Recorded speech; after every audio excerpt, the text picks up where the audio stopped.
F'investigazzjoni dwar l-akkwist mill-Gvern ta' Kafè Premier, l-Awditur Ġenerali qal li l-prezz li l-Gvern ħallas għal dan il-bini taħt il-Biblioteka Nazzjonali huwa wieħed skont is-suq.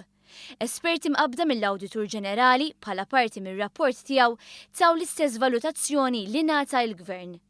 Il-Gvern akkwista lura Kafè Premier għas-somma ta' 4 miljun u 200,000 euro u l-Prim Ministru qal li huwa konfrontat bil-fatt li l-valutazzjoni tal-Awditur kienet l-istess bħal tal-Gvern. Antana kien din il-proprjetà wara snin fejn il-Gvern ma kienx qed jiġbor flusu terġa' lura għand il-poplu Malti wawċi u kienet deċiżjoni illi ħadna.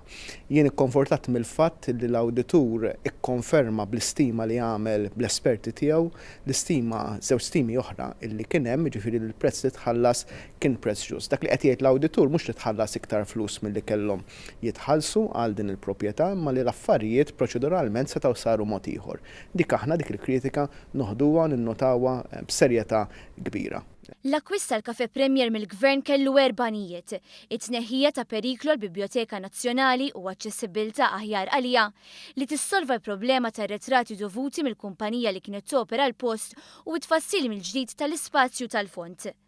Fis-qarrija l-Gvern fisser kif biex isir dan, l-għażla kienet bejn tinfetaħ kawża l-qorti u jkun hemm sit dilapitat fiċ-ċentru tal-belt bil-possibilità li l-Gvern ma jkunx jista' jieħu flusu lura, jew inkella jiġbor flusu u jħallas lis-sidien il-bqija taċ-ċens biex jieħu s-sit lura.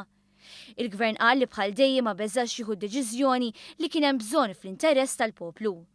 Dwar dan il-każ xurilu feġġet allegazzjoni brabta ma' kummissjoni li tħallset u l-Prim Ministru kien talab lill pulizija tinvestiga. Investigazzjoni li juriet li ma kienx hemm aġir illegali. Fir-rapport tal-Awditur Ġenerali ukoll ma nstab ebda l-aġir illeċitu għalkemm l-Awditur innota li l-affarijiet proċedurali setgħu jsiru aħjar, xi ħaġa li ntlaqet mill-uffiċċju tal-Prim Ministru. Iżda l-għada li kienu publikat dan ir-rapport, il-Partit Nazzjonalista allega li l-Prim Ministru seta' kellu xi ftehim mas-sidien ta' Kafè Premier.